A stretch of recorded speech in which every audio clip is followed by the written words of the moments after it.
Shalom, shalom. We are live. Welcome. Thank you for joining me tonight. This is kind of a sort of a seemingly off-the-cuff live stream. Although it's not quite off-the-cuff per se. This has been about 2 years coming. And it's been a very long journey, a very long process. And I just wanted to be very, very, very patient and very clear before I say anything on this issue, because I know the implications. In fact, I've spent the last year alone just weighing the implications alone. So about 2 years ago, I stumbled across some teaching from some different YouTubers and different websites talking about Paul, or they say Shaul, his real name, being a false apostle. Of course, being the the truther that I am, any kind of conspiracy tends to get my attention. I'm always interested to find out what people are saying. Of course, half the time you find out what's being said is not good. It doesn't make sense, doesn't add up, it doesn't stack up with the word. And the other half gets pretty interesting sometimes. And I think those are the things that we kind of come back to. And those are the things we can't really completely let go of, per se. So, like I said, about 2 years ago, I started looking into this, and it's so heavy, such a heavy topic to discuss, because, like I said, the implications are so vast. Literally, the entire Christian denomination is built on the back of Paul, specifically the Roman Catholic Christianity, which ultimately is the mother of Christianity, is built on the back of Paul. So I know people, when even entertaining this idea at all, the first reaction for people is to say, well, you know, you lose Paul, you lose everything. You get rid of Paul, you got nothing left. You get rid of Paul, the next thing you know, you get rid of the entire New Testament. And then next thing you know, the Messiah is gone, and now you're just a Judaizer.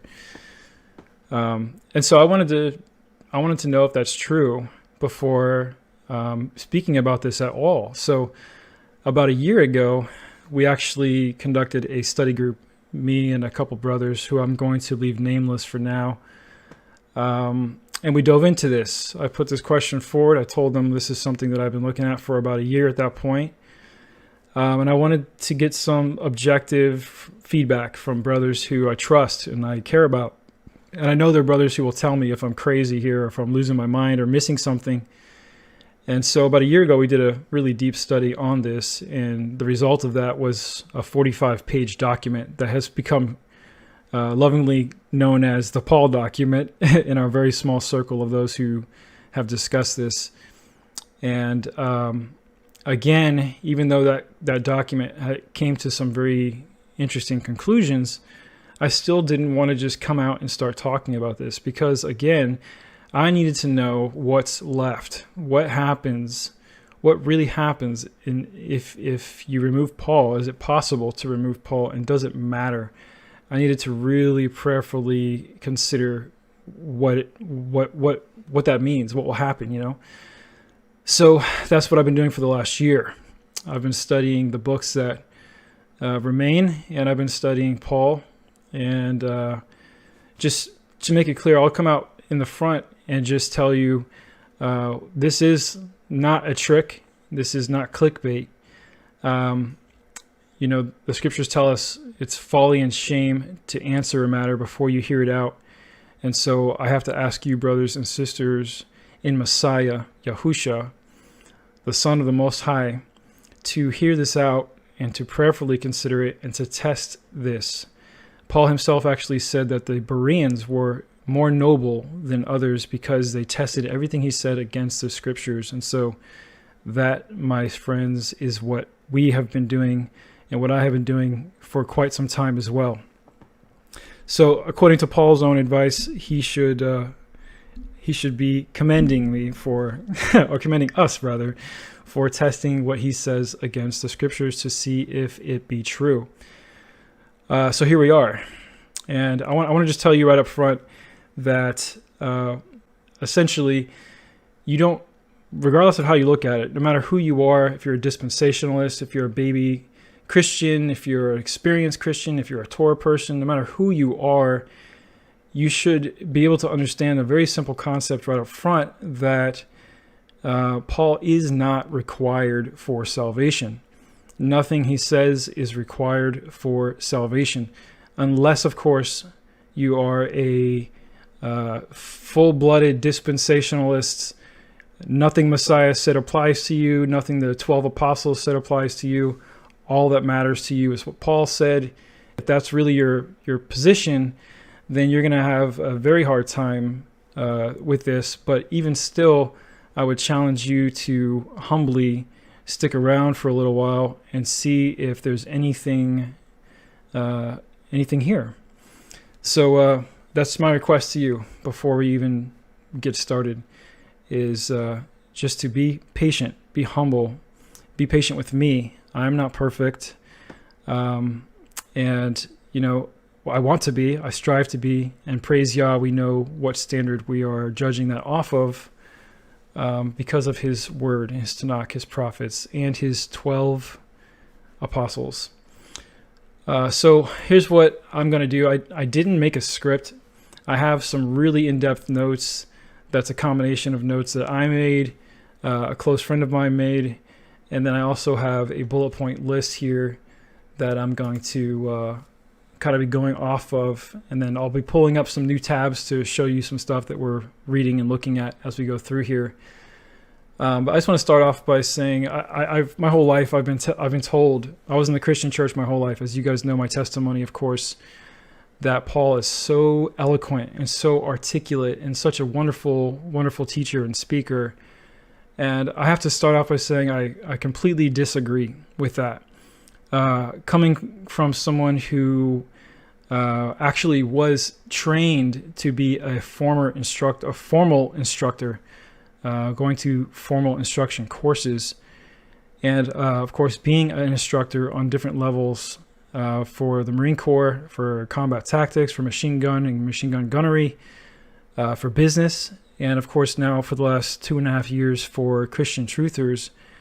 I have to say I completely disagree. The definition of articulate, for example, is to express oneself readily, clearly, and effectively. I have to say, personally, I believe that the reason there's 50,000 Christian denominations is because that this is not the case. At the end of a class, if you ask everyone, is there any questions? If no one responds to you, it's because either they're not listening at all and they're just glad the class is over, or B, you taught the class so well that they literally are left with no questions, which is pretty rare. So I think Paul has left us with more questions than answers in a large way. If again we just weigh it based off only the confusion, the division, and just the wide gamut of belief sets that exist within the so-called Christian church because of the different things that have been said by Paul. So I disagree. I don't think he's very clear and effective. I think he's clear as mud and effective at confusing people. That's honestly what I believe. Now, I also want to say this. 1.5 years ago, I did a live stream, maybe 2 years ago, with Adam and a brother named Gavin. And it's called Paul, Galatians, and the Truth. And it's actually on the Parable of the Vineyard YouTube channel. And what we did there is we spent a couple hours explaining and defending Paul, and defending how Paul, if read correctly in our minds, if read with the right context in our own minds at least, is not teaching against Torah, but in fact everything he says that seems to be super hyper grace alone is actually a misunderstanding, a confusion of context, confusion of audience.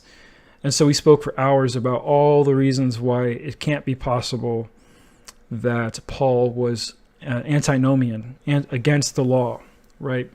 So I held on to that for as long as I possibly could as I continued to study this. And so now I'm here to humbly request that you forgive me for drawing those conclusions and standing in that position, because I no longer believe that to be true. And you're going to see why. I really hope that through the process of going through this, you can see that I hope that you can see that I'm not going crazy here. I haven't completely and utterly lost my mind. And most importantly, after a year of believing that there's no reason, no good reason for me to study Paul, I can tell you honestly that it doesn't cause me to reject the New Testament completely. It hasn't caused me to reject the Messiah at all. Quite the contrary. I've grown closer and closer to the Word, and so don't fall for that straw man. Oh, up there it is, the Torah guy. Now he's going to anti-Paul stuff. So next thing you know, anti-New Testament. Next thing you know, anti-Messiah. Not true. In fact, I've been believing what I believe about Paul for, like I said, over a year, and yet I continue to fight the fight against the anti-Messiah teachers online. And I have another great book called 150 Reasons, or 150 Fulfilled Prophecies of the Messiah. It's an awesome read. The Messiah is real and true, and he is not the author of confusion. I hate to say it, but I believe that title falls to Paul. So I'm going to start off with sort of an example of the kind of stuff we're going to be looking at tonight, and just give you a little taste of what kind of information I want to share with you, so you can see that this is not a stretch. I'm not stretching anything to try and make this. I don't have an agenda here. In fact, I don't want to do this. For the longest time, I haven't wanted to do this. My wife and I and friends who I've shared some of this information with over the last couple of months have been encouraging me to take the leap.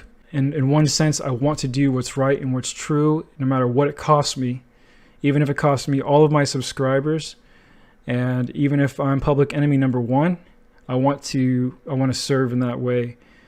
But at the same time, I don't look forward to the amount of chaos that will certainly ensue as a result of this video. So I'm probably going to bring a lot of haters out of retirement to come make some Christian Truthers Exposed videos, and that's perfectly okay with me.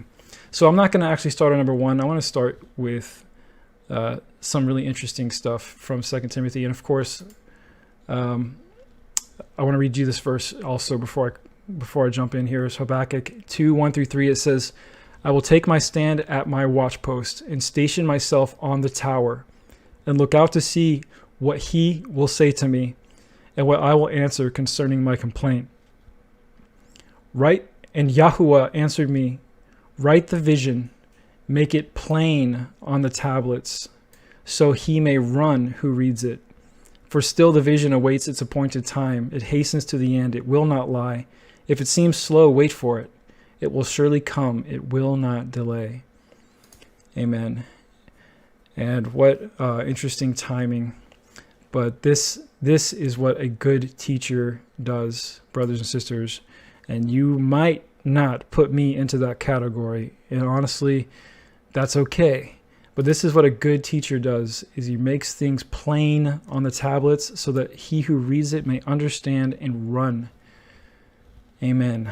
So let's go ahead and jump straight into, again, this is kind of off the cuff. I'm not super duper set up here. I don't have like a million tabs open or nothing like that, but I'm just going to walk you through some stuff. And we're going to start with 2 Timothy 1:15. And just read you this verse here. It says, "You are aware that all who are in Asia turned away from me." This is Paul speaking. "You are aware that all who are in Asia turned away from me, among whom are Phygellus and Hermogenes." Amen.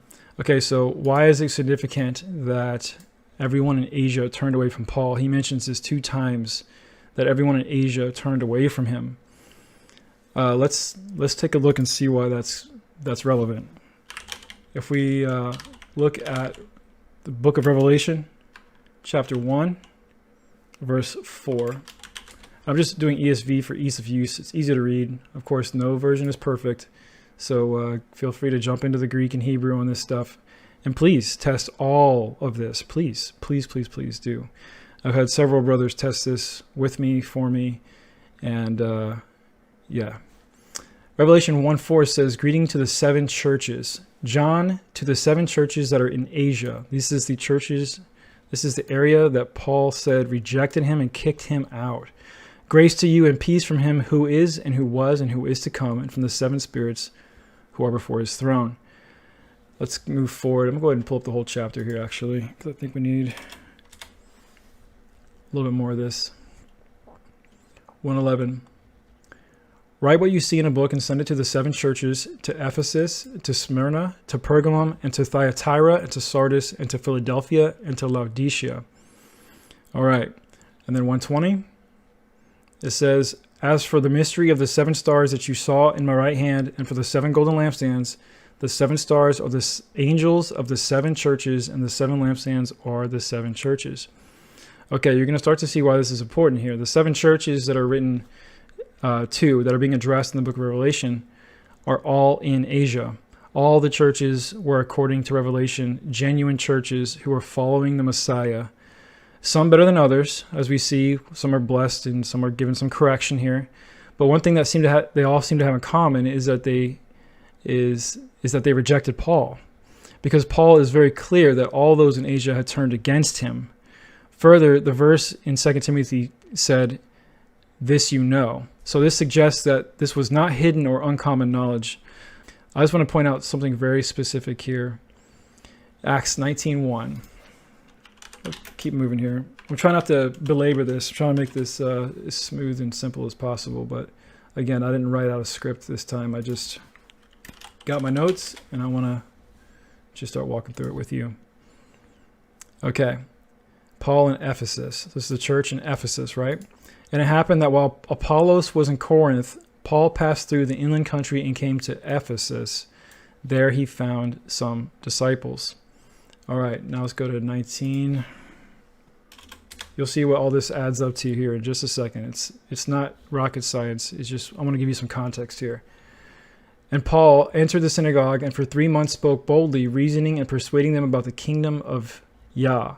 But when some became stubborn and continued in unbelief, speaking evil of the way before the congregation, he withdrew from them and took the disciples with him." This is not the 12 disciples. This is Paul's disciples. "Reasoning daily in the hall of Tyrannus. This continued for 2 years, so that all the residents of Asia heard the word of Adonai, both Jews and Greeks." All right. Let's just get straight to the point. Let's just go ahead and not belabor this anymore. Revelation 2. So everyone in Asia rejected Paul, specifically the church of Ephesus here. Let's read what the Messiah says to the church of Ephesus. It says, "To the angel of the church of Ephesus write the words of him who holds the 7 stars in his right hand, who walks among the 7 golden lampstands. I know your works, your toil, and your patient endurance, and how you cannot bear those who are evil, but have tested those who call themselves apostles and are not, and found them to be false. I know you are enduring patiently and bearing up for my name's sake, and you have not grown weary." All right, so it goes on to say that he has something against them, etc., etc.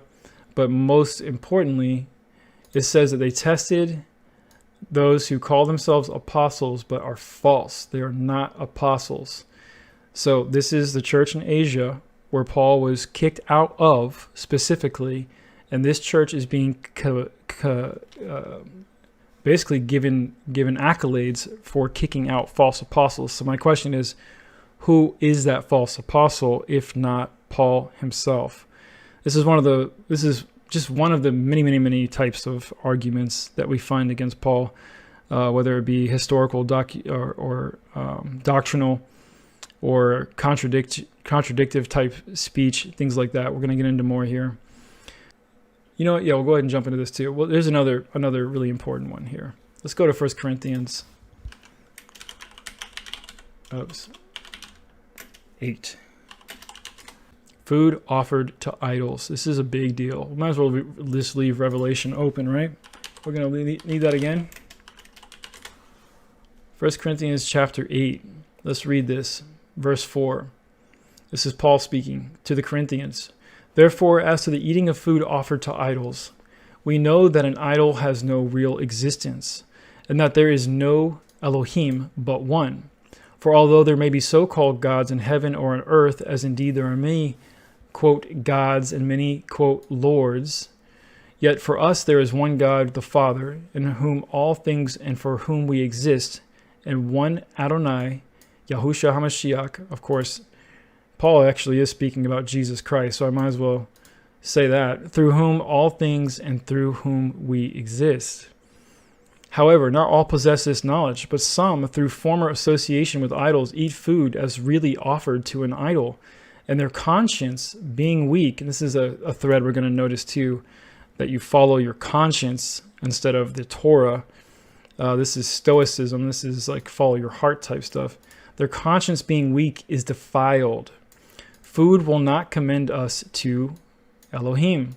We are no worse off if we do not eat, and no better off if we do. But take care that this right of yours to eat whatever you want, does not somehow become a stumbling block to the weak. So you're weak if you refuse to eat food sacrificed to idols. You're weak, okay? Revelation 2. Let's go back to that. Verse 14. To the church in Pergamum, also in Asia. But I have a few things against you. You have some there who hold to the teachings of Balaam, who taught Balak to put a stumbling block before the sons of Yasharel, so that they might eat food sacrificed to idols and practice sexual immorality. So here we have two smoking gun examples, just right in the beginning of Paul saying that he was kicked out of Asia. None of the churches in Asia welcomed him anymore. And then, of course, Messiah himself commended the churches in Asia for kicking out false apostles. There's no other false apostles that we are very well aware of that were in that area and that were kicked out, other than Paul and his friends, Barnabas and Priscilla, Aquila, those people, the disciples that he created himself. Second, he says that it's not a big deal if you eat food sacrificed to idols. And in fact, if you avoid eating food sacrificed to idols, it's because you have a weak conscience. Quite the contrary, the Messiah, who still holds to his Torah, which is eternal and true, says that this is a grave sin, that anyone would eat food sacrificed to idols and practice sexual immorality. We'll get into the sexual immorality part of this, and you'll see how that ties in a little bit, because would you consider, generally speaking, based on what you know from Truth or Topics, would you consider those in the role of the priesthood, in the Catholic tradition especially, who have specifically abstained from marriage? In fact, they've been told they cannot be married, and that's based off Paul's teachings, which says it's better not to be married. Have they or have they not been engrossed in all kinds of scandal surrounding this topic? That's just something to consider. I believe they have, and I believe it is because of the abstinence that they're forcing upon themselves. I think that's a big stumbling block for them. Of course, you know what? I think we'll go ahead and jump right into that real quick. Since we're here, 1 Corinthians, we'll go to chapter 7. And I'm not exactly checking off the list in a row here, but these are kind of all in the same place, so I want to just hit these at once since we're here. 1 Corinthians chapter 7, verse 26. It says, I think that in view of the present distress, it is good for a person to remain as he is. Are you bound to a wife? Do not seek to be free. Are you free from a wife? Do not seek a wife. That's literally contrary to Torah. Right there in the book of Genesis, it says it is not good for a man to be alone.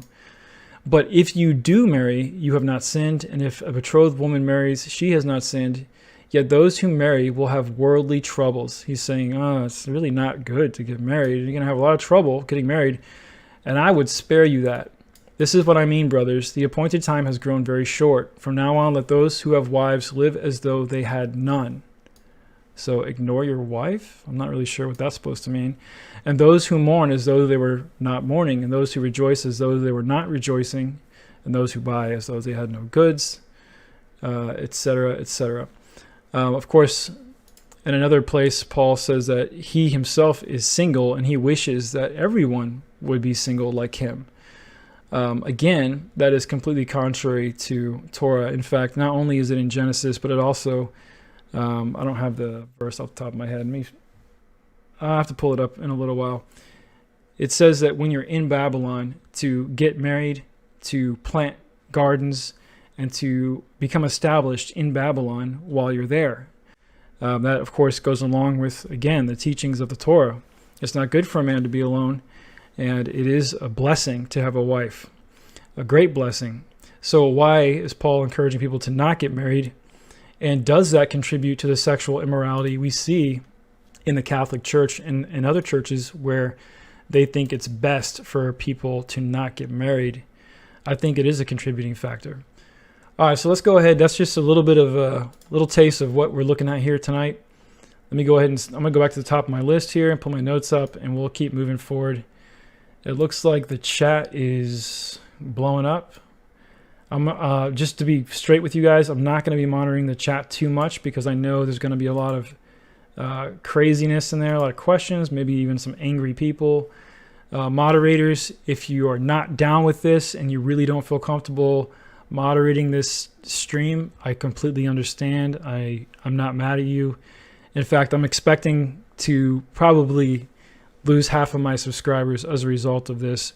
And honestly, I love you guys, and I hope that doesn't happen. But man, I literally have no choice. This has been eating at me literally for a long time.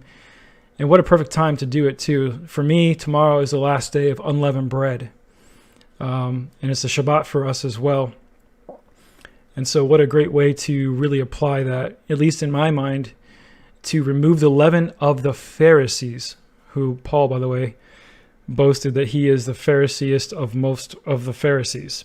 So I think it's a good time to go ahead and point out some of the leaven that he introduced to our thinking and show you why we should start questioning some of this stuff.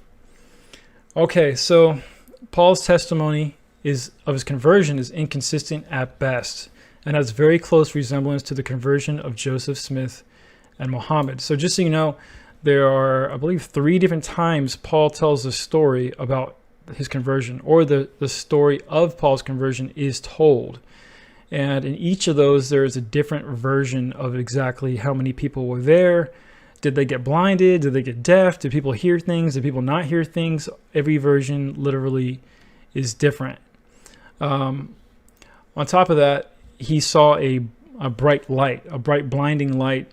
There are no witnesses to this. He claims that there are people with him. Someone fell off a horse or something. And one of the stories talks about people hearing stuff but not seeing. And some of it says none of them saw anything.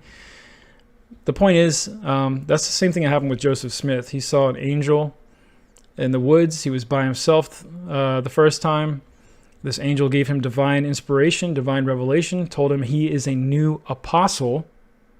Specifically, told him he was a new apostle of the Latter-day Saints, of the new age, he was going to bring back the apostolic powers. And it was an angel of light that told him this. And do I believe that really happened? Yeah, I do. I believe Joseph Smith did see those things, just like Paul. And of course, the story of Muhammad is very similar as well. An angel gave him divine inspiration and revelation, which went on to create a huge schism, a huge new belief set. So again, I'm not going to, just for time's purposes, I'm not going to pull up all 3 of the different versions of Paul's conversion, but I encourage all of you to look that up. The conversion of Paul, the story of Paul on the road to Damascus. Again, sometimes there's just inconsistencies all throughout. I'm trying to see if I have some notes here. Let me pull up 1 or 2 real quick, just since we're on the topic. I'll do it real fast. But Saul, still breathing threats of murder against the disciples of Yahuwah, went to the high priest and asked him for the letters of the synagogues at Damascus, so that if he found any belonging to the way, men or women, he might bring them bound to Jerusalem. Now as he went on his way, he approached Damascus, and suddenly a light from heaven shone around him. And falling to the ground, he heard a voice saying to him, Saul, Saul, why are you persecuting me? By the way,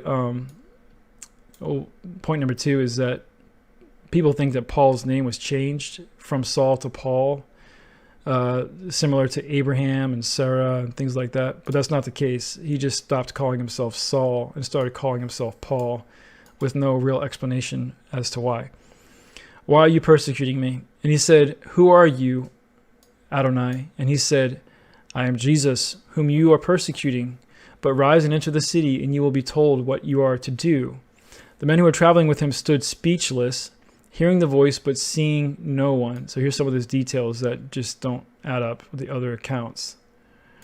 Saul arose from the ground, and although his eyes were open, he saw nothing. So they led him by the hand and brought him into Damascus, and for 3 days he was without sight, and neither ate nor drank. Let's see. Let's look at the other one. Okay, here we go. As I was on my way and drew near to Damascus, about noon a great light from heaven suddenly shone around me. And I fell to the ground and heard a voice saying to me, Saul, Saul, why are you persecuting me? And I answered, who are you, Adonai? And he said to me, I am Jesus of Nazareth, whom you are persecuting. Now those who were with me saw the light, but did not understand the voice of the one who was speaking to me. So there again, a different story as to what actually occurred on the road to Damascus. So I know that might not be like the nail in the coffin for most people, but it's just one of many issues we see with Paul's story. Paul changed his own name. No one else did. He did it himself. It just said Saul, who went by Paul, and from then on, he just started calling himself Paul. All right, Paul doesn't meet the criteria for apostleship according to the book of Acts. If you go to Acts chapter 1, 21 through 22,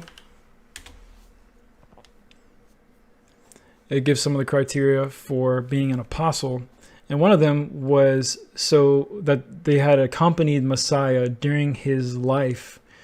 One of the men who have accompanied us during all that time that the Messiah, Yahusha, went in and out among us, beginning from the baptism of John until the day when he was taken up from us. One of these men must become with us a witness to his resurrection. So as you guys recall, after Judas died, they replaced him with Matthias, who was one of the disciples who actually walked with Messiah from the baptism of John until the day he was taken up from them. That was the requirement that they said existed for becoming an apostle. So just based simply on that alone, Paul doesn't meet that criteria. He was not a follower of Messiah at all, and therefore he wasn't with him during any length of time at all, period. He doesn't meet the criteria to be called, by definition, an apostle, someone who was with the Messiah, because he was not with the Messiah. And again, this ties in later to some of the other points we have about New Jerusalem. For example, we'll find out later there's only 12 foundations on New Jerusalem, and each of the 12 foundations have the names of the 12 disciples written on them. So where's Paul's 13th foundation? Same with the gates. There's only 12 gates leading into New Jerusalem. Where's Paul's? There is not a gate for Paul. There's only 12. 12 is a prophetic number of Scripture, used all throughout Scripture as a common thread. 13 is not. Some have tried to argue that Joseph being sold into slavery and then being replaced by Benjamin is like that, but not true. Joseph was an archetype of the Messiah. Joseph was a foreshadowing of the Messiah. So what it would have actually been if Joseph and his 12 brothers would have been like the Messiah and his 12 apostles. So it wasn't a 13th in that situation either. Okay, so Paul claims the title of apostle to the Gentiles, a role that was given explicitly to Peter. So let's pull that up. He says that he's the apostle to the Gentiles. Okay, so this is where Peter has his vision, right? You guys remember this story, Peter's vision? In this story, again, I'm not going to read the whole thing to you just because it's too long. But in Peter's vision, he was shown that he should go to the Gentiles. And in fact, after he received this vision, some men came to receive him who were also sent by the Most High. And those men were Gentiles, and Peter accepted them and started to preach to the Gentiles, specifically because he had a vision telling him to go and preach to the Gentiles. But then you go over to Galatians 2:7-8, where Paul says that the gospel of the circumcision was for Peter, which is to the Jews, and the gospel of the uncircumcision, the Gentiles, was his. So this is it right here. But Peter specifically was given a vision by the Most High showing him that he should go to the Gentiles. And of course, even Paul's teaching about how he rebuked Peter to his face, which we'll get into later, which is unbiblical, by the way, to write about to the churches. It doesn't follow Messiah's teachings of Matthew 18. He claims that Paul was eating with Peter was eating with Gentiles until these Jews walked up, and then Peter withdrew from the Gentiles, and Paul rebuked him to his face. Of course, that story is told a little bit differently in a different part of the New Testament. But why was Peter eating with the Gentiles if Paul is the apostle to the Gentiles? It doesn't really make any sense. Again, I feel like Paul is setting up this idea that he has a very special and very specific gospel, which is what he calls it his gospel. He says, my gospel, that again caters itself to the dispensational theologies that make people think that Paul has a different gospel than everybody else. And if you're not a Jew, then you need Paul's gospel. Otherwise, you're missing everything. Sorry for the bumps there, but we'll pick it up here. All right, Paul was rejected and sent away from the 12 apostles on multiple occasions. Now, this is really interesting. Let's see if I got my references right for this one. I don't know if you noticed, but every time Paul went near the disciples, they sent him away. And in fact, the first time they sent him away, it says that they didn't believe he was a disciple. Let's see here. Here we go. Saul in Jerusalem. And when he had come to Jerusalem, he attempted to join the disciples, and they were all afraid of him, for they did not believe that he was a disciple. So I know it goes on to say, but Barnabas changed their mind or something like that. I will read it here. But these men were breathed, the Holy Spirit was breathed onto them by the Messiah himself face to face after his resurrection. And their gut told them that this dude was dangerous because they were afraid. These disciples were not afraid of anyone, first of all, right? Who are they afraid of? They preached the gospel unto death. Why should they be afraid? And second of all, they didn't believe that Paul was a disciple. But Barnabas took him and brought him to the apostles and declared to them how on the road he had seen the Lord who spoke to him, and how at Damascus he had preached boldly in the name of the Messiah. It doesn't say that they believed all that and stuff, but it says, generally speaking, it sounds like they allowed him to hang around. So he went in and out among them at Jerusalem, preaching boldly in the name of Messiah. And he spoke and disputed against the Hellenists, which is interesting because I think Paul actually was a Hellenist, if you really dig into that. But they were seeking to kill him. And when the brothers learned this, they brought him down to Caesarea and sent him off to Tarsus. Now again, we don't know if that means the 12 disciples sent him away, or if his own disciples who found out he was in danger sent him away.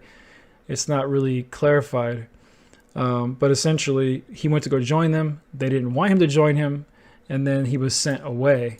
I don't understand why the Hellenists were seeking to kill him, but not the other 12 apostles. Again, it doesn't really add up. And there's several examples of that where Paul is on the chopping block and the other apostles are not. And I think we see that again in Acts 15. In fact, we'll go ahead and pull that up real quick, show you what I'm talking about. The Jerusalem Council. This is a very popular chapter. People always try and quote this as being the reason why the law is done away with, which doesn't make any sense because that would mean there's only 4 laws that have nothing to do with killing or stealing, which is weird. So obviously that's not what this chapter is clearly teaching. But the Jerusalem council. But some of the men came down from Judea and were teaching the brothers, unless you are circumcised according to the custom of Moshe, you cannot be saved. And after Paul and Barnabas had no small dissension and debate with them, Paul and Barnabas and some of the others were appointed to go up to Jerusalem to the apostles and to the elders about this question. So being sent on their way by the church, they passed through both Phoenicia and Samaria, describing in detail the conversion of the Gentiles, and brought great joy to all the brothers. Let's see. Let's go ahead and get down here. Okay, here we go. I'll just keep reading. The apostles and the elders were gathered together to consider this matter. And after there had been much debate, Peter stood up and said to them, Brothers, you know that in the early days Elohim made a choice among you, that by my mouth the Gentiles should hear the word of the gospel and believe. Who said that? Peter said that by his mouth the Gentiles should hear the word of the gospel and believe? That's interesting. I thought Paul was the apostle to the Gentiles. And Elohim, who knows the heart, bore witness to them by giving them the Holy Spirit just as he did to us. And he made no distinction between us and them. He knew this because of the vision he had earlier, having cleansed their hearts by faith. Now, therefore, why are you putting Elohim to the test by placing a yoke on the neck of the disciples that neither our fathers nor we have been able to bear? But we believe that we will be saved through the grace of the Lord Messiah, just as they will. So it's, first of all, it's kind of strange that this is called an unbearable yoke, considering the fact that Torah itself is easy and light, and the scriptures themselves attest to this. And this starts getting into another basically, when you start pulling the string, the whole sweater starts to unravel, and you find out that the book of Acts itself is interesting simply because so much of it was influenced by Luke, who was Paul's traveling companion. So it doesn't make sense to me that Peter seemingly calls the law an unbearable yoke, but if it's merely the traditions of the Pharisees at the time that they were talking about the circumcision, there wouldn't even be any dispute as to whether or not they should follow the traditions of the Pharisees, as this was something Yahusha frequently taught against. So, like, essentially, if all the apostles knew that Messiah was constantly rebuking the Pharisees for doing Pharisee things like this, then why would there even be a debate about this at all, when in fact it's not just a Pharisaical law, it's actually part of the Torah. Let's see. And yeah, again, it goes really into Luke, looking into Luke, who traveled with Paul. And of course, Luke seemingly and likely believed Paul to be a authentic apostle. And so his influence on the way the book of Acts was written is kind of interesting, to say the least. So Paul teaches against circumcision and then deflects when confronted. Okay, that's a good one. We know for a fact that Paul spoke against circumcision pretty clearly. I mean, let me see where let's pull this up real quick. Circumcision is nothing. Circumcision is nothing. For neither circumcision counts for anything nor uncircumcision, but keeping the commandments of Elohim. This is doublespeak, because the commandments of Elohim is to become circumcised, so it really doesn't make any sense. But on several occasions, Paul speaks against circumcision, right? So later, Paul is actually addressed when his head is on the chopping block, essentially, because he's being accused of teaching against circumcision and against the law of Moshe. And this is kind of a big deal, because when he does that, he's first asked by James to take a vow to prove that he doesn't really speak against the Torah and he really does support the Torah. First of all, he doesn't even complete that vow. Before he can complete it, he ends up getting in trouble. Second of all, when he actually gets taken up to the Sanhedrin to speak to them, it says that he actually tricks them and gets them to argue about the resurrection instead of addressing the accusation that he spoke against the Torah and against Moshe. Let me find that scripture real quick for you. This is interesting. Messiah taught what? To turn the other cheek, right? But when Paul gets struck on the face, he starts cursing at the Pharisees. Okay, here we go. So this is Paul. He's brought before the Pharisees, the Sadducees, because he was teaching against the law of Moshe and against circumcision according to them. By the way, it says that these were Jews who were zealous for the law, and they were actually with James. They were not. They weren't anti-Messiah people. These were actually people who did accept the Messiah and were with the other 12 disciples in Jerusalem. And they were zealous for the law because the Torah is good, because the law is good. And so they heard that something Paul said sounded like he was saying you shouldn't get circumcised, and sounds like he was saying you shouldn't follow Moshe. So of course he's brought in for questioning and he's arrested. And this is the context of Acts 23, which says, "And looking intently at the council, Paul said, 'Brothers, I have lived my life before Elohim in all good conscience up to this day.' And the high priest Ananias commanded those who stood by him to strike him on the mouth.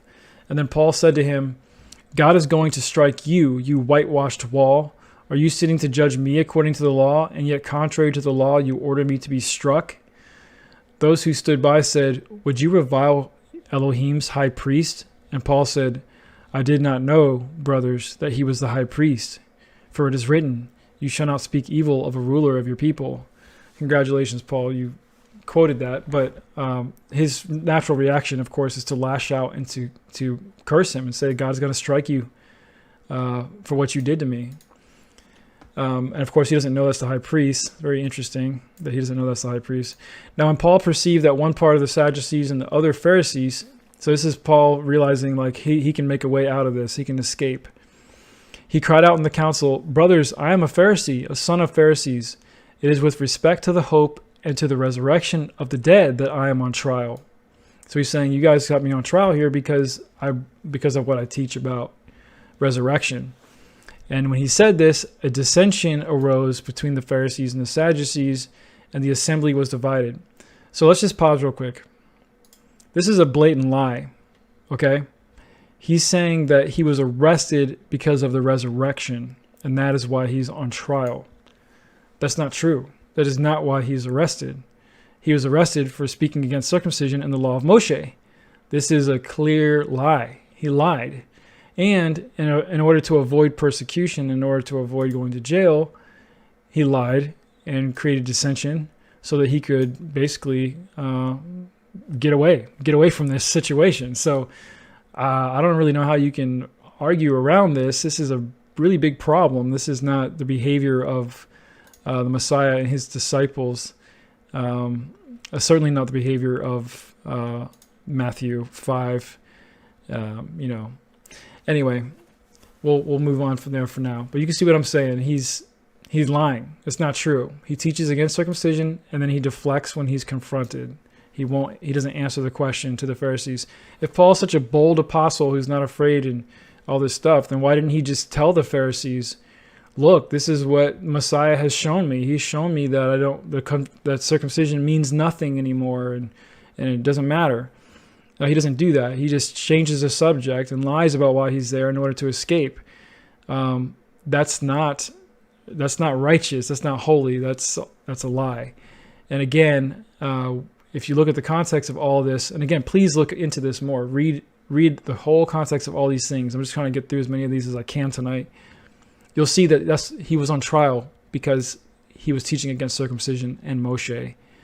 And even the other 12 apostles, by the way, when Paul was arrested, the other apostles were there and they didn't stick up for him. They didn't show up at the trial to speak on behalf of Paul and say, "Oh, this is a good brother of ours who speaks boldly for the gospel." No, they all were like, "Yeah, bye." I mean, they didn't even try and help him at all. And rightfully so. He was teaching against the Torah, and how could they defend him? How can you defend someone who's teaching against Torah? Okay, let's go ahead and jump into another one. Paul calls the actual disciples hypocrites. Let me get into that real quick. Galatians 2, 11 through 14. I think that's the one. This is funny. He's always making the other apostles look bad. He's always trying to, at least. That's one of the things I just keep noticing. He constantly is just speaking against the other apostles. Let's see here. And when James, Cephas, Peter, and John, who seemed to be pillars, perceived the grace that was given unto me, who seemed to be pillars? He's like condescending them. He's saying they might not be pillars. When they perceived the grace that was given to me, Paul, they gave to me and Barnabas the right hands of fellowship, whatever that means, that we should go unto the heathen and they go unto the circumcision. So basically he's saying that they sent them away to go talk to somebody else.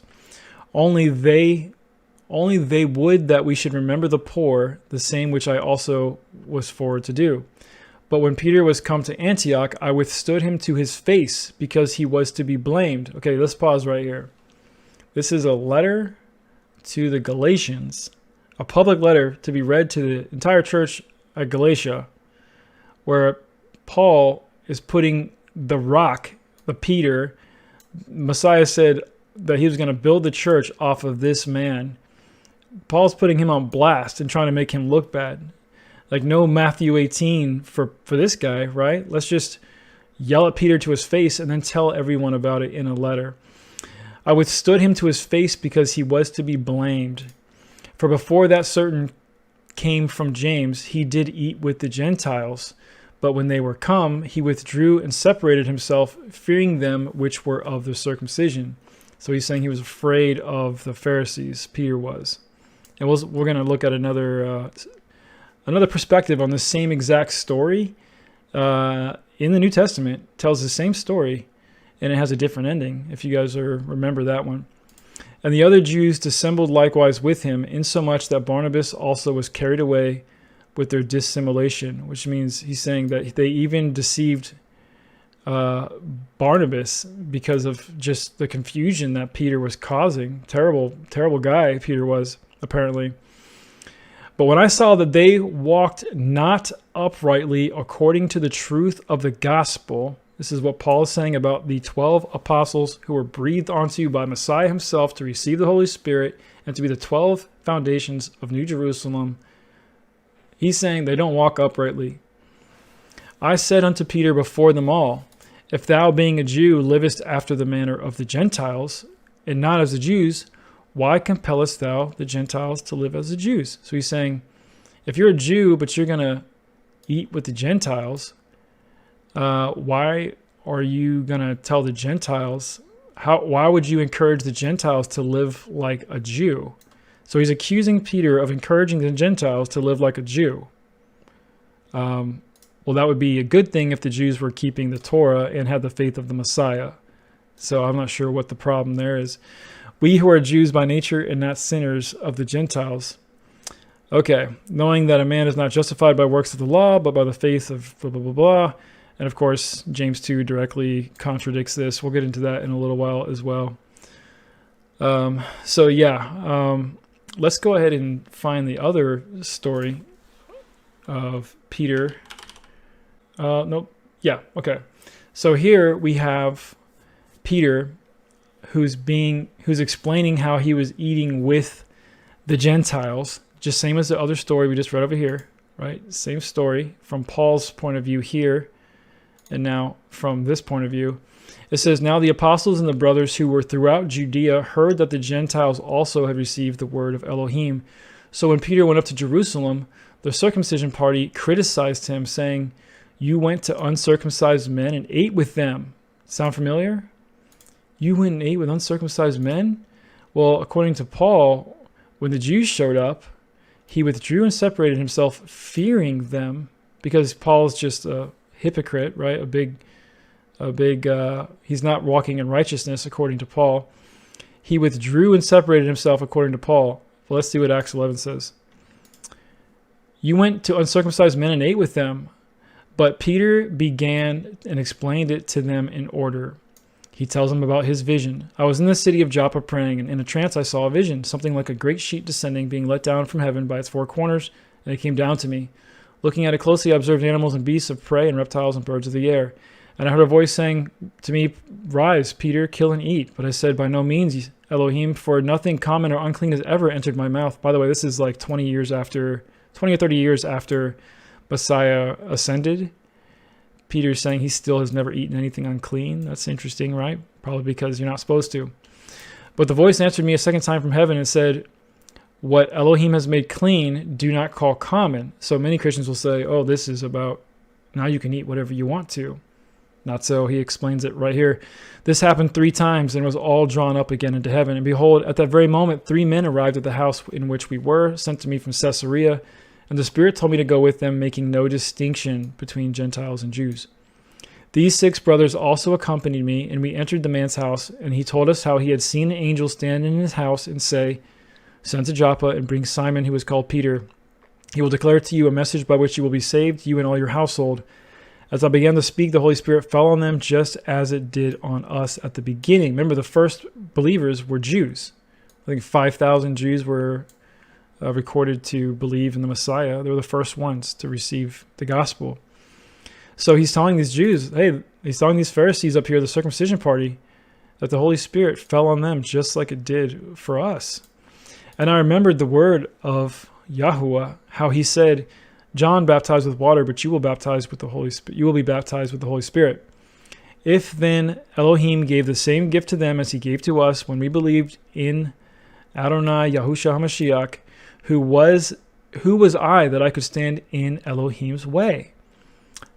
So he stood up to the Pharisees. He stood up to the circumcision party, and he said, when they heard these things, they fell silent, and they glorified Elohim, saying, then to the Gentiles also, the Most High has granted repentance that leads to life. So this is Peter's version of the story.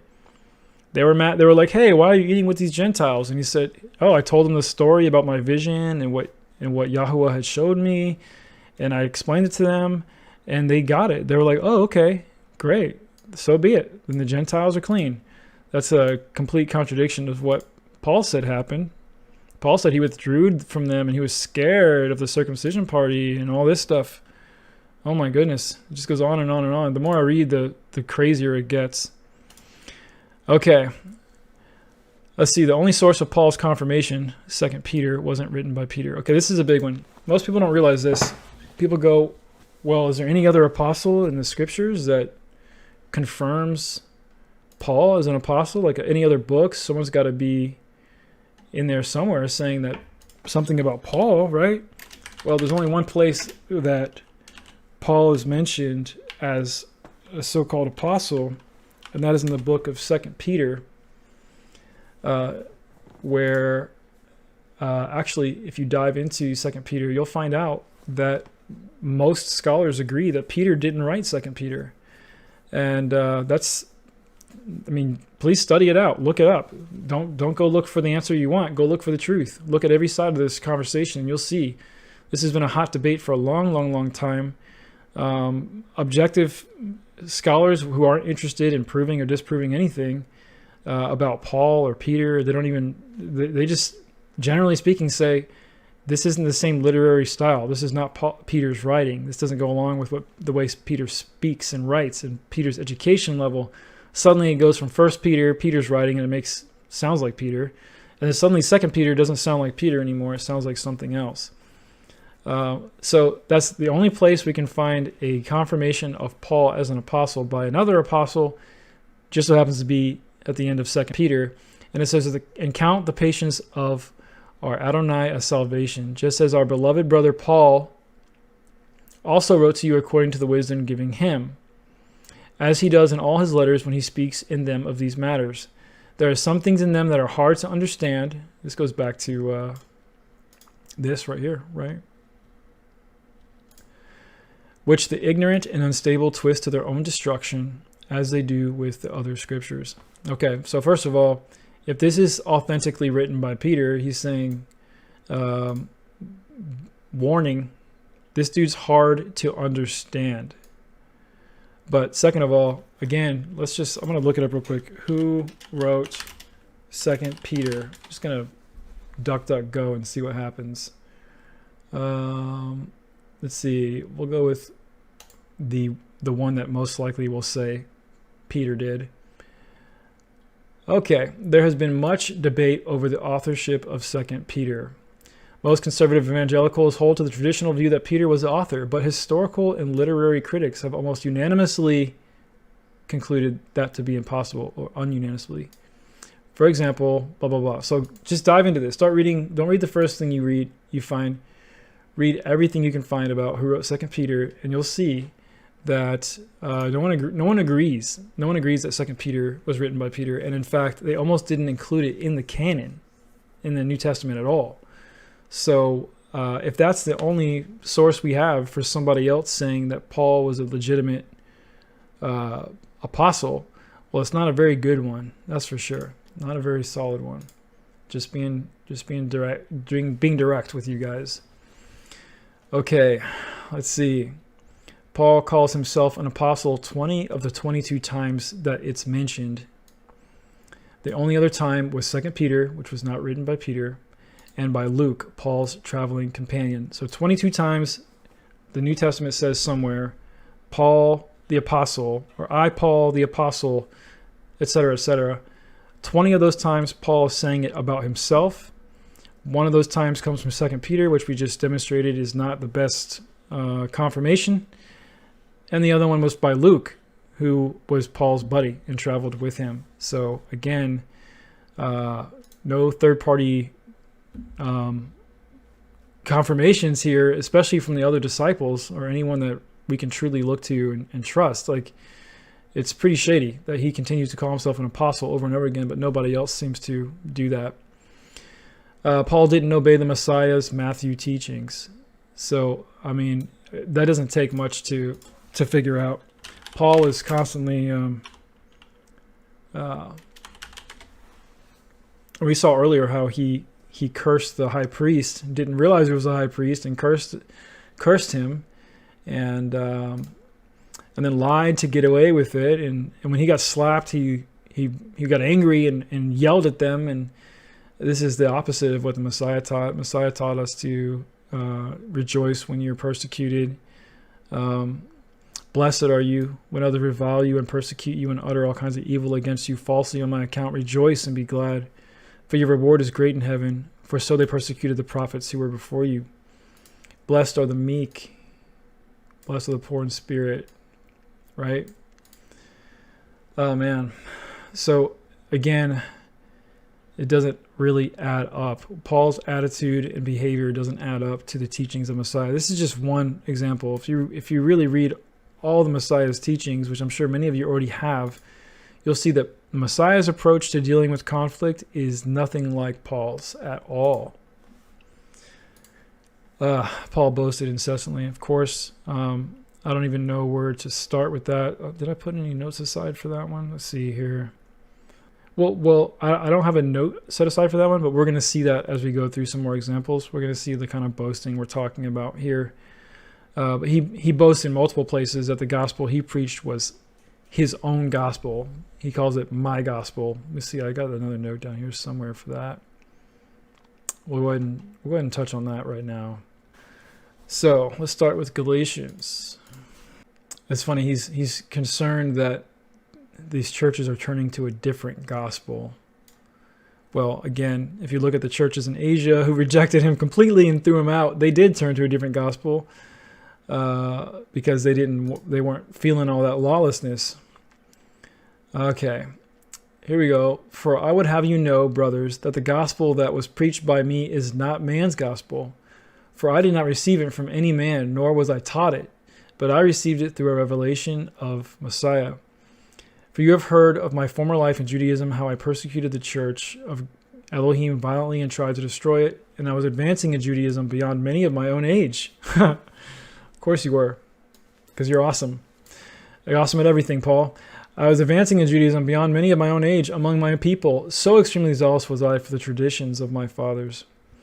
But when he who had set me apart before I was born, and who called me by his grace, was pleased to reveal his Son to me, in order that I might preach him among the Gentiles. Again, I don't see the point of needing Paul to do that. It was not Paul wasn't prophesied to do that. No one ever mentioned Paul anywhere in prophecy. Messiah spent 3.5 years with 12 fully capable men who he gave the Spirit to. Again, I don't see why he needed to reveal his Son to him. sort of the same way Joseph Smith and Muhammad and actually this story of the road to Damascus actually was taken from a play that was written in 406 BC. Like the exact scenario that Paul describes is from a play that was written before he was born. And we'll touch on that in a minute. But even uses the same exact phrases that the play uses. Why does thou... It's hard for thee to kick against the pricks, you know. We'll get into that in a minute. Let me try not to lose track of here. I did not immediately consult with anyone, nor did I go up to Jerusalem to those who were apostles before me, but I went away into Arabia and returned again to Damascus. So he's saying he didn't go learn from the apostles, but he went off by himself. All right, let's see. That's essentially the point I was making with that one. Let's go to Galatians 2:6. Okay, so this is Paul now speaking against the disciples again. Okay, let's see. Yet because of false brothers secretly brought in who slipped in to spy out our freedom that we have in Christ Jesus, so that they might bring us into slavery, to them we did not yield in submission even for a moment. So he's saying they will not submit to the slavery. Or in other places, Paul calls the law bondage, so it's probably referencing the same idea. So that the truth of the gospel might be preserved for you. And from those who seemed to be influential, he's talking about the other 12 disciples, and from those who seemed to be influential, what they were makes no difference to me, because Elohim shows no partiality. Those, I say, who seemed influential added nothing to me. On the contrary, when they saw that I had been entrusted with the gospel to the uncircumcised, just as Peter had been entrusted with the gospel to the circumcised, well, then why do you have his vision about the Gentiles? For he who worked through Peter for his apostolic ministry to the circumcised worked also through me for mine to the Gentiles. And when James and John, who seemed to be pillars, we already read this earlier. So he's shedding doubt on the apostles here. He's saying that the James and John seemed like they were pillars. And the other disciples, they seemed influential, but they mean nothing to him, and they taught him nothing. On the contrary, they were shocked with his cool little special mission given by Jesus. And when I say Jesus, I mean it. I don't mean Yahusha. Okay. Let's see. Let's look at some more of Paul's gospel. At some point, I'll put together a really big article that's easy to read through with all the links and references, so you guys can test this, study this, and if you're brave enough, share it. Okay, here we go. Romans 2:16. And on that day when, according to my gospel, Elohim judges the secrets of men by Christ Jesus. Romans 16. I need to get a solid count of how many times he says it's his gospel. Now to him who is able to strengthen you according to my gospel and the preaching of Jesus Christ, according to the revelation of the mystery that was kept secret for long ages. Okay. None of the other writers ever refer to the gospel as being their own. Paul makes it very clear that he has his own version of the gospel. He's not even trying to hide it. Remember this guy, risen from the dead, the offspring of David, as preached in my gospel. Yep. Okay. It gets worse, actually, because by calling it his own, he's differentiating it from the gospel of the other apostles. Once you really start to see, and just be honest and be real with the attitude that he's demonstrating all throughout his letters, it becomes clear that he's trying to throw shade on the other apostles and trying to make them look like they're not as important as he is. In fact, he even boasts that he's the one who laid the foundation that others build on. Let me pull that up real quick.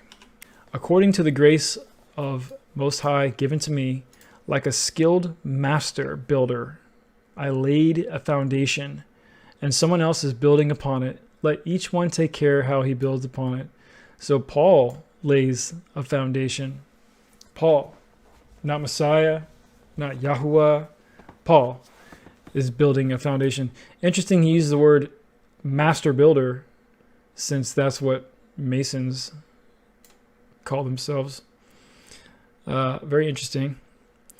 So yeah, and it's especially interesting because if you've been around for a while, if you've been in Torah Apologetics, if you've been around other Christian channels who are constantly debating these things, debating the Torah, debating grace, so-called, you'll know that even now in modern Christianity, they do differentiate Paul's gospel from the other apostles' gospels, because Paul was supposedly for the Gentiles, and they vehemently argue this, that Paul's gospel has nothing to do with obedience to the Torah, and that's what they're going to go with. For by grace you are saved through faith, and not of yourselves. It is the gift of Elohim, not of works, lest any man should boast. Right? Ephesians 2:8. But it's so funny. I mean, if you put these two side by side. Let's go Ephesians 2:8 through 9. And let's go to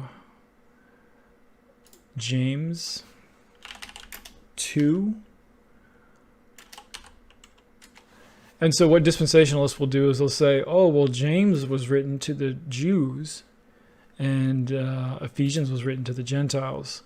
Now, I think Messiah and his 12 apostles' writings were for us, his people. And I think Ephesians was written for whoever Paul wanted to write to. Okay, so Paul says, for by grace you have been saved through faith, and this is not your own doing. It is a gift of Elohim, not a result of works, so that no one may boast. Christians say, amen. All right, now let's go down to what Paul says. What James says. James says even the demons believe and shudder. All right. Do you want to be shown, you foolish person, that faith apart from works is useless? Was not Abraham our father justified by works? Justified by works? When he offered up his son Isaac on the altar? You see that faith was active along with his works, and faith was completed by his works. And the scripture was fulfilled that says, Abraham believed Elohim, and it was counted to him as righteousness. And he was called a friend of Elohim. You see that a person is justified by works and not by faith alone. And not by faith alone. Not a result of works, so that no one should boast. Are you seeing the issues here? Honestly, I've come to believe that James was specifically addressing this type of false doctrine that was being perpetrated when he wrote this. He thinks he's writing to someone saying that he thinks that they're foolish for thinking differently, that they would think that your works has nothing to do with your salvation. Well, that entire doctrine, the entire Christian doctrine of faith alone, grace alone, no works, that comes from Paul. It doesn't come from James. It comes from Paul. It doesn't come from John. It comes from Paul. It doesn't come from Messiah. It comes from Paul. It doesn't come from Peter. It comes from Paul. Just keep that in mind. So you start having really, really, really big issues when you start to compare the two. Forward a little bit. So Paul boasted incessantly that he had his own gospel. The other disciples are not so good, but he's good to go. Don't worry. He's got it. Good thing Messiah called Paul out of the middle of nowhere to go and teach the right gospel, because the other 12 apostles apparently didn't have it covered. They seem to be righteous, says Paul, but Peter's kind of a coward, according to Paul. So, all right, Paul tried to discredit Peter and shared his grievance with him openly in a letter. Okay, we already talked about this earlier, but let's, for the sake of just touching on it real quick, let's go to Matthew 18. Our apostles, our teachers, our prophets, they need to be righteous according to the teachings of the Messiah and according to the teachings of the Torah, just like the Messiah was. And so this is not what we're seeing from Paul. Let's see, Matthew 18. All right, if your brother sins against you, go and tell him his fault between you and him alone. If he listens to you, you have gained your brother. Praise Yah. But if he does not listen, take one or two others along with you, that every charge may be established by the evidence of 2 or 3 witnesses. Hey, what a novel idea, that everything be established by 2 or 3 witnesses. Just because Paul wrote 13 of the 27 books, it doesn't mean that you have 13 different witnesses to his doctrine. It's all just one witness. It's all just coming from the same one person. So that's another side note to touch on. Anyway, if he refuses to listen to them, tell it to the church. So only if Paul had privately, quietly tried to correct Peter, first by himself, and then with 2 or 3 brothers, and then if Peter still was like, no, I'm going to continue in sin, no, I'm not going to listen to you, then they would have been obligated, unfortunately, to share it with the church, that they have someone who's going astray, right? And if he won't even listen to the church, then just treat him like a Gentile and a tax collector. Just like he's gone. He's out of the church. He's no longer part of the commonwealth of Israel because he refuses to repent, right? So how then is it appropriate for Paul to write a letter letting the whole world know that he rebuked Peter to his face? It doesn't seem like Paul was remorseful and regrettable about the fact that he has to, I'm sorry to inform you, but I have to tell you, unfortunately, we tried to correct Peter. We did it humbly. We took some brothers, and he just won't listen, guys. I'm so sorry, but Peter, I think he's going astray. No, that's not the attitude at all. He just loves to boast about how he rebuked Peter to his face, even though there's no witnesses to that. And later in Acts, it says that Peter stood up for himself. So there's that. Paul doesn't turn the other cheek. He curses his oppressors. We already saw that earlier. Paul had his very own gospel, which he called my gospel. We saw that earlier as well. Paul claims he didn't benefit at all from the other disciples' wisdom. We already touched on that. Some of this stuff just flows together. Paul claims that he is the one who laid the foundation that the others built on. We just looked at that. Paul calls himself a father. There we go. Contrary to Messiah's teachings. Let's go ahead and pull that up real quick. Here we go. 1 Corinthians 4:15. Let's get that one up. And let's go ahead and go. Call no man father, scripture. I should pull it right up. Let's see. Here we go. Messiah says, can you guys see this? I don't know. Let's blow it up a little bit.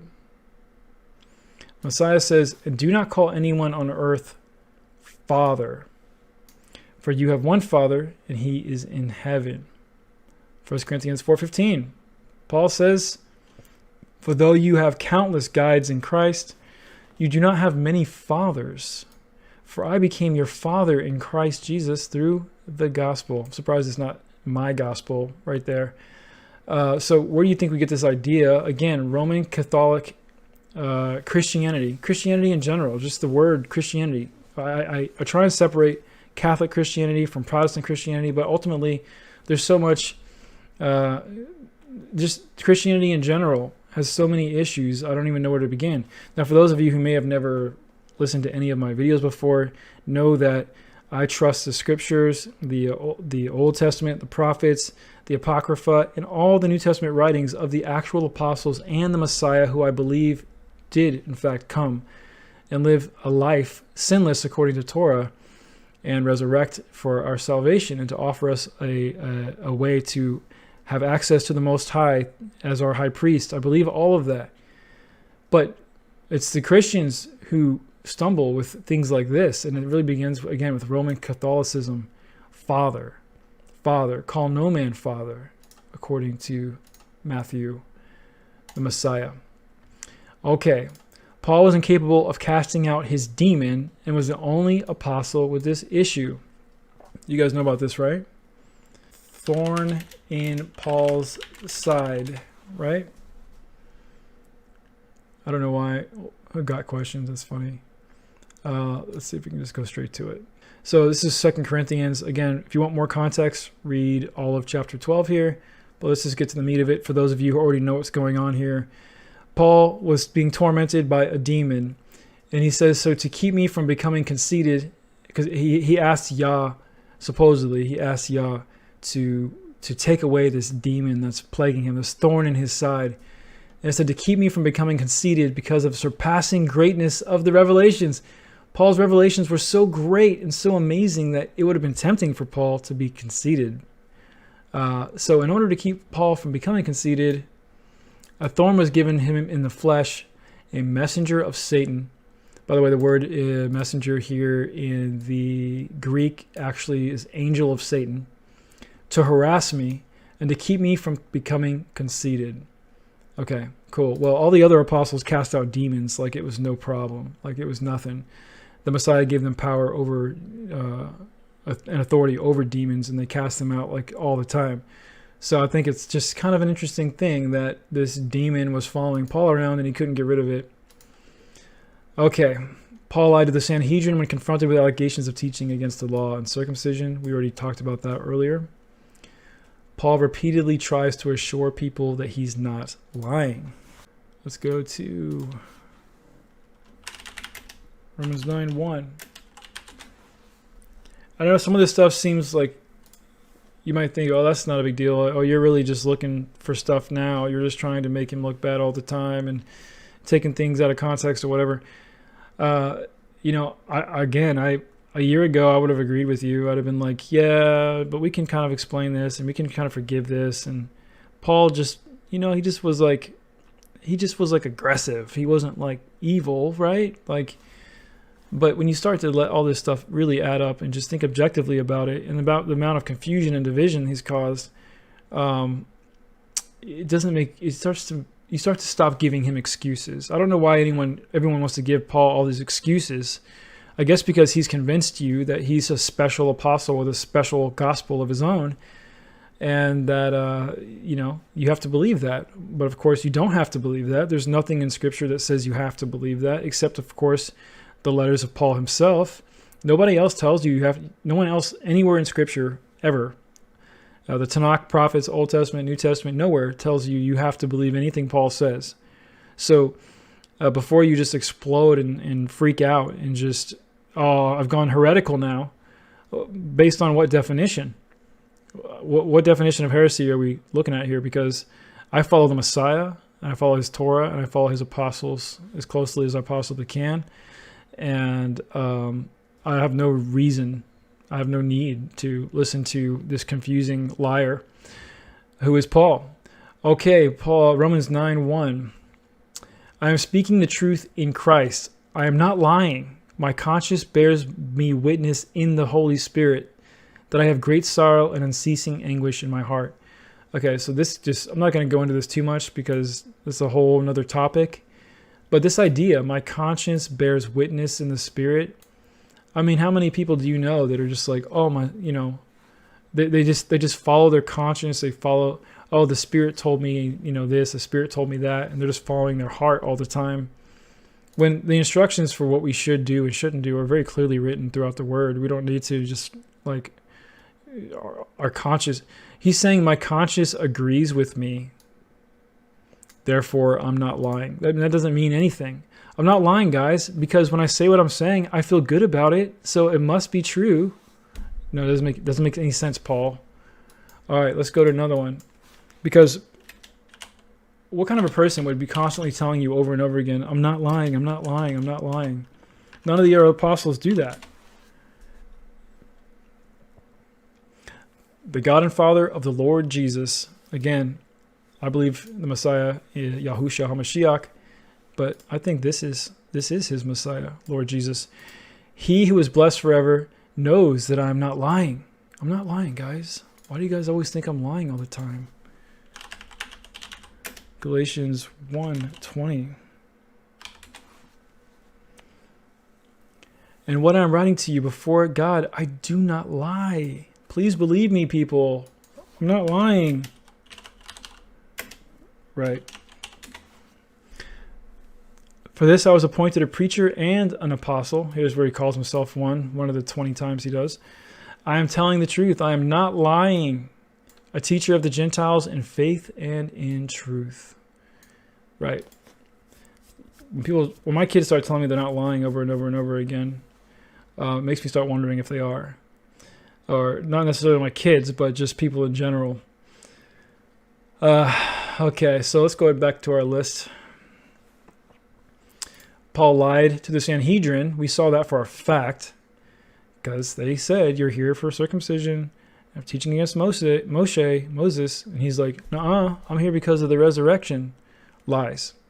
Paul repeatedly tries to assure people that he's not lying. Paul tells his followers to imitate him, not the Messiah. Now, this is kind of a weird one, right? I mean, he says, imitate me as I imitate Messiah, right? At first, you might be like, yeah, that's not that big of a deal. He's saying, like, basically to follow the Messiah.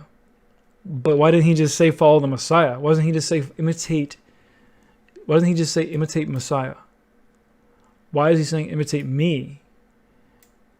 And then in doing so, you'll then be imitating the Messiah. It's like if you follow Paul's example, you'll be more like Paul's Messiah, right? He doesn't just point you to the Messiah. I mean, John the Baptist was the greatest prophet that ever lived according to our Messiah. And what did he do? All he did was point to the Messiah, point to the Messiah, point to the Messiah. He never said, be like me, because I'm kind of like the Messiah. No. There's no point in saying that. It's just an example of the way Paul speaks. It doesn't make any sense. Paul is not eloquent or articulate, but he's confusing. Yahweh is not the author of confusion. I'm not even going to pull that verse up. You guys know that one. He is not the author of confusion. But Paul is extremely confusing. Just like 2 Peter said, just like the 50,000 denominations argue about every single day. Paul, what did Paul mean by this or that? Paul contradicts himself repeatedly. I'm just going to pull one example of these up because there's literally 100. And yes, I understand the irony of the fact that I did a huge teaching on Romans 6, 7, and 8 a while back. And I understand that teaching helped people. It helped me. I get it. But I'm telling you guys, it might seem like ironic, but I really believe that Yah allowed me and has allowed us to go through these type of tests. Even some of my closest friends who aren't quite ready to come forward and say, yeah, I'm not going to read Paul anymore. Even they all agree, just unanimously, my closest friends, that Paul is a test. That you can read Paul and you can go live a lawless life because of what he said, or you can go practice righteousness despite what Paul said, and that he's a test. Even the ones who don't want to outright reject him tend to agree with that statement. Well, to me, that's a stumbling block. I mean, that's a stumbling block. Yes, it may be a test, but it's also a stumbling block. And it was a test for me, for sure. And I've been testing this and being tested by this for like 2 years. So I get it. It's crazy that we end up in this place, that I've ended up in this place. But again, I'm just gonna keep going through this and showing you some of the reasons why. Okay, let's see. Romans chapter 2. Let's see. For it is not the hearers of the law who are righteous before Yah, but the doers of the law who will be justified. Right? So if you just take that one sentence and go, oh, great. So boom, bam, there's proof right there. Paul loved the Torah, kept the Torah, boom, yeah. But then he goes on to explain that you kind of create your own law if you don't have the law, and that the law is written on your hearts now, and that your conscience bears witness to it, and that your own thoughts accuse and excuse you. Okay, this isn't even the point of what I'm saying. The point I'm saying is, it says, it's not the hearers of the law who are justified, but the doers of the law who are justified, right? Well, let's go to the next chapter. 3:20. For by works of the law, no human being will be justified, since through the law comes knowledge of sin. That doesn't even mean anything. It literally doesn't mean anything. If through the law comes knowledge of sin, that's a good thing. That means the law tells us how to be just. Justice, just, means to be in the law, to do what's right, to do righteousness. So the law itself teaches us how to do right, to do justice, to be righteous. So yes, it is through the law that the knowledge of sin is attained. But what does that have to do with the fact that you're now saying that by works of the law, no human being will be justified? But you just said in the last chapter, Paul, that it's not the hearers of the law who are justified, but the doers. Doers? Well, isn't that by works, Paul? Doesn't that contradict what you said in Ephesians, Paul? I mean, I could go on and on. There's literally hundreds. I sat down and did a Bible study with some friends over the last couple of weeks, and we went through most of Ephesians, just kind of reading through it to see if, like Bereans, and test everything he says just in the book of Ephesians. And man, there's just so many contradictions back and forth, and inconsistencies, and even things that don't really jive with what the Torah says. It's insane. So I'm not even going to try, and I could make a whole hour-long video probably on the inconsistencies of Paul and his contradictions. People often say the Bible contradicts itself. Well, a lot of those contradictions are from Paul. Not all of them, I understand, and that's a topic for another time. But many of them come from this understanding of Paul. All right, let's see how long we've been going here. I just want to get an idea how many people are still here. Even let's see. So 531 haven't unsubscribed yet. Wow, praise Yah. Okay, let's see. We're going on an hour and 45 minutes. Okay, let's get through some more of these. We'll just keep going. So yeah, as far as previous teachings, yeah, I mean, there might be some adjustment to what's available, honestly, on my channel. I still have to pray about that because, again, I know that certain people in a certain place in their walk will benefit from some of those teachings. But ultimately, it's like, well, do I really want to play with, do I even want to have a debate about a book that I don't even believe in anymore? I don't know, Again, the Romans 8 one, was pivotal for me and many others at some point in our walk. So the question now is, do I leave that there for those who are still in that place to find it and take one or two more steps in the right direction? Or am I entertaining just completely false information by even having it, So these are things that I need to continue to pray about, but I'm pretty sure some of that stuff is going to come down. All right. Paul taught to follow your conscience, not the law. We already saw that. We just saw that actually in Romans 3. I think we saw it in another verse right before that. But really this ties back to, the flesh versus spirit thing ties back to Stoicism, which we'll maybe get into at some point. But some of the doctrines that Paul taught, some of the ideas that we think are novel ideas, new ideas, about battling the flesh and abstaining from fleshly desires and all this stuff, those doctrines existed actually in the area that Paul was from before he became an apostle. Those doctrines already existed. These type of theological ideas were already circling outside of Christianity, outside of the scriptures, even within humanist circles.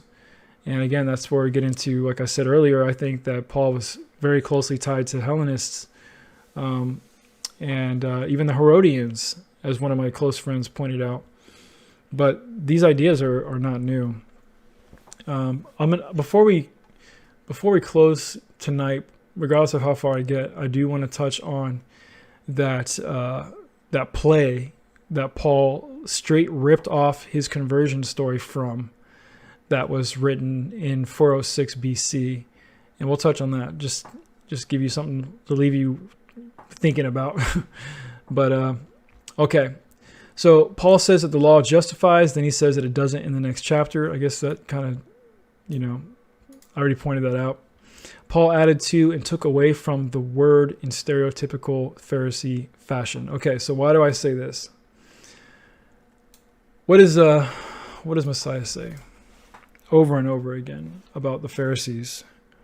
Watch out for the leaven of the Pharisees, right?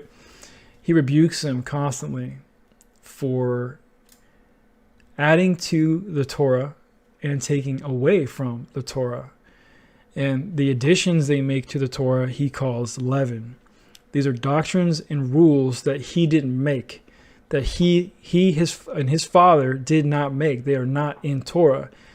They're part of the oral Torah, the Mishnah Torah. They're part of the additional ordinances that the Pharisees created.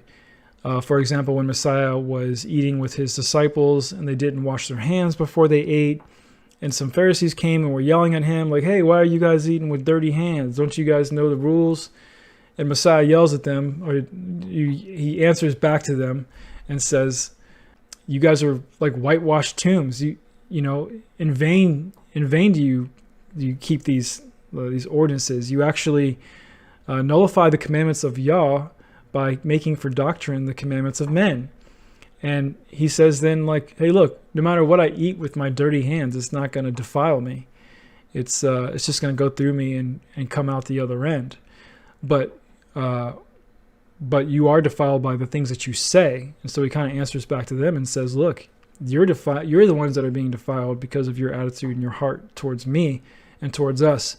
But there is no Torah, there's no mitzvah about washing your hands before you eat. And so he's rebuking them for adding to the law. He hates when people add to the law. He hates it. So he says, be careful. Watch out for the yeast of the Pharisees and that of Herod. And again, interesting, we are in the Feast of Unleavened Bread, at least if you're on the calendar that I'm on. The Feast of Unleavened Bread ends tomorrow for me. And the whole objective during that time is to have no leaven in your house. And of course, the spiritual application of that is to get rid of sin, to get rid of anything that's inhibiting you from the pure, unadulterated righteousness that comes from the word of Yah. And so I think it's pretty appropriate that we discuss this tonight. Also, side note, I had a fish named Paul who just died the other day, and that could be a sign as well. Just joking on that one. All right, so my fish named Paul really did just die the other day, so it was kind of sad. So Paul took away from the Torah, obviously. I mean, I know that there are, again, like me, a year ago, there are a lot of people who can spend 8 hours making a Pauline paradox video series trying to explain that Paul wasn't really saying what Paul was saying. But I'm sorry, that's not true. He was saying what he was saying, and he did create the Christian church. And if Paul wasn't saying what he was saying, then he's a deceiver anyway. Then he's the worst speaker and the worst teacher of all time, because based on what he said, the entire Roman Christian church exists, taking away from the Torah completely. Paul makes it sound like you can eat food sacrificed to idols. Paul makes it sound like you can eat whatever food you want. Does he not? Paul makes it sound like the Sabbath doesn't matter. Oh, some people esteem this day, some people esteem that day, some esteem all days alike. Paul takes away from the word, the Torah, but then he adds his own ideas in. These sort of vague, hyper-spiritualized ideas of righteousness that really come from, again, Stoic ideas, just general ideas that you can get from the New Age, you can get them from Hinduism, from Taoism, these ideas of just denying yourself, of anything good, basically. Those ideas are in every religion. These are not Christian-specific ideas. Yah-specific ideas are in his Torah and in his son's mouth, the Messiah. Those things are Yah-specific, but I'll get off of that soapbox for now.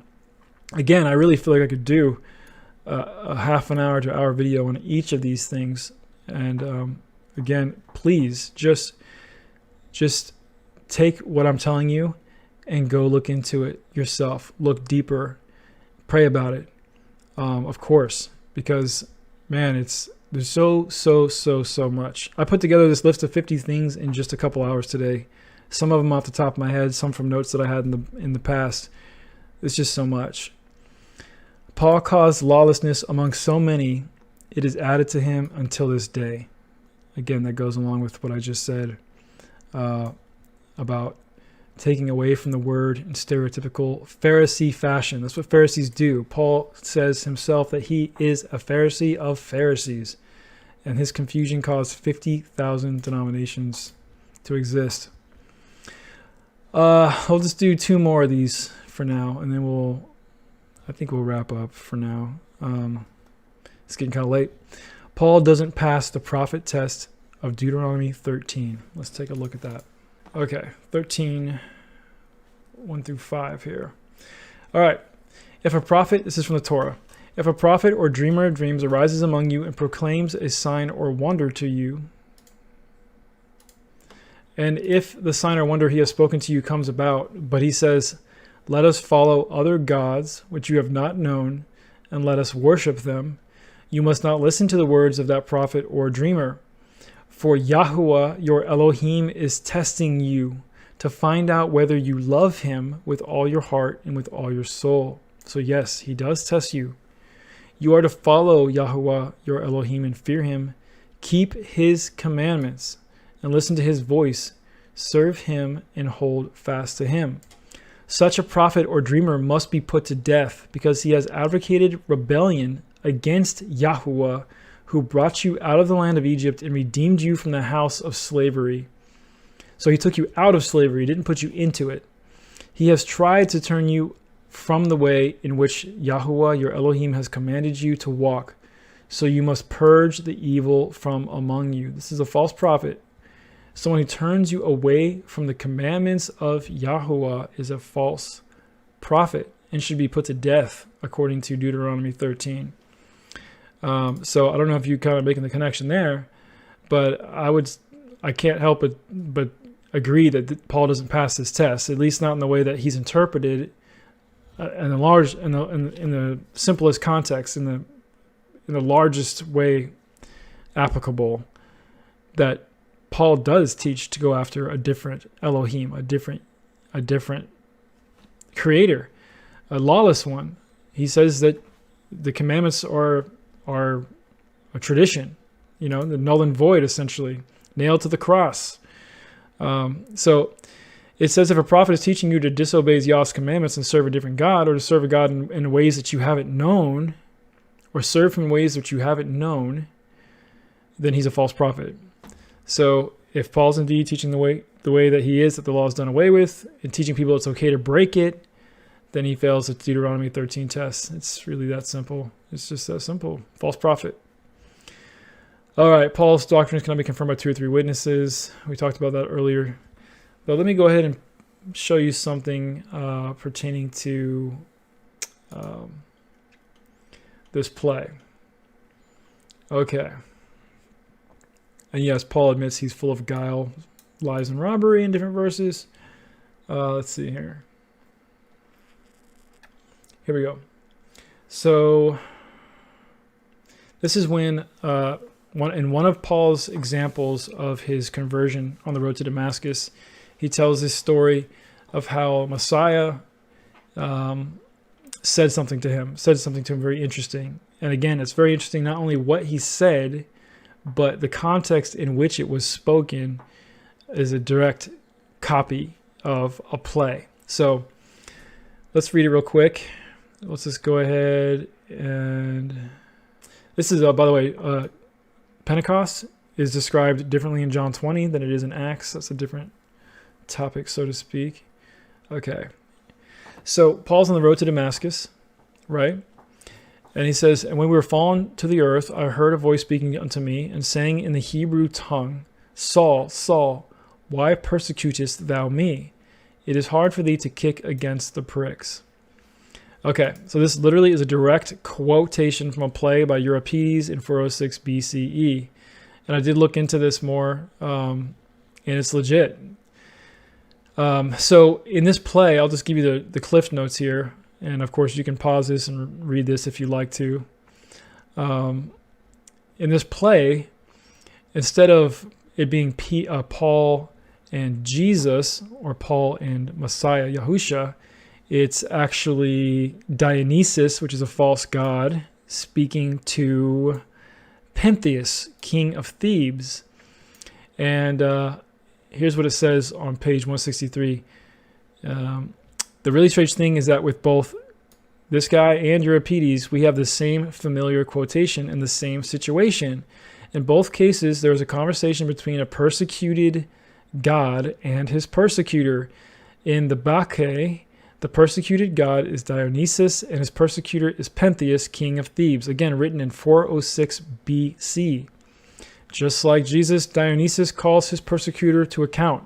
He says, "You disregard my words of warning and kick against the pricks, a man defying God." Yes. So she says Jesus even uses the same plural form of the noun kentra, pricks, that Euripides needs for the meter of his line. So yeah, to eliminate any doubt that this is just a coincidence, we can also look at Acts' story of Paul's release from prison. This also has really reasonably close parallels to words in the same ancient play, the Bacchae, and there is no written or archaeological record of an earthquake powerful enough to have somehow released Paul and Silas from their chains. That to me, that doesn't even belong here, because I don't really care about archaeological records about earthquakes. But yeah, just dig into that some more. It's pretty fascinating. Interesting that Paul says that that's what he was told, and looks like he ripped off a play with that story. It just kind of looks that way, at least, does it not? I mean, when you add that to everything else we're talking about here, it shouldn't be that surprising, honestly. So here's some more if you guys want to kind of pause this and get some ideas of what we're going to talk about in the future, or if you want to look into this stuff more. For now, thank you for bearing with me. Again, I know this is probably really difficult for many people to listen to. If you actually have made it this far, then congratulations. I pray that Yahuwah give you a heart that truly seeks truth, accepts truth, yearns for truth, regardless of where it comes from, regardless of how groundbreaking it might be. And I pray that you pray on this, that you patiently search this matter out like a Berean, just like Paul himself would have encouraged you to do, and test his words against the Torah. Because, brothers and sisters, yeah, I don't expect you or even want you to respect me as a person. But if what I say has any weight at all to you, know that over a 2-year period, I have come to the conclusion that Paul is in fact a false apostle. And I will continue to provide more and more evidence and links to demonstrate this fact. If you're angry with me, please forgive me. Please be patient with me. And take it to Yah. Take it to Yah and let him teach you. And yeah. So, brothers and sisters, with that, I'm gonna pause for now. And tomorrow is actually Shabbat for me and my family, as it's the last day of unleavened bread, and so that is a Sabbath day for us. Love you guys. Thank you for sticking with me again. And mods, thanks for what you do. If you're still with me, I truly love you guys. And I'll talk to you guys soon. Shalom. Hey, internet family. This is Justin here with Bustin, Jest, formerly known as Christian Truthers. I just wanted to thank you again for taking the time to check out some of my research. As many of you know, Christian Truthers channel was a passion project I worked on for about 4 years, where I shared through video and articles and my website all the different things I was learning about the history of Christianity and about Christian doctrines. As many of you also are aware, my theology and personal belief sets have continued to evolve over time, and today I have quite a different perspective than I once held while making these videos. Regardless, I thought that these videos were important for people at different areas in their research and walk to help provide information for them regardless of their current perspective. My request to you is, if you appreciate the work, that you would please give me a fair chance to check out my most recent work, including Mimesis and Mark, Jesus is Dionysus, and Plato versus Paul, as well as many of the other more modern works that I will continue to release as I share why I've kind of taken a new approach to biblical Christianity. regardless of what you and your family ultimately decide to believe, I want you to know that my most genuine concern and sincere hope is that something I've shared is a blessing to you and helpful to you in your search for truth. All right, guys, that's it. See you on the other videos. Peace.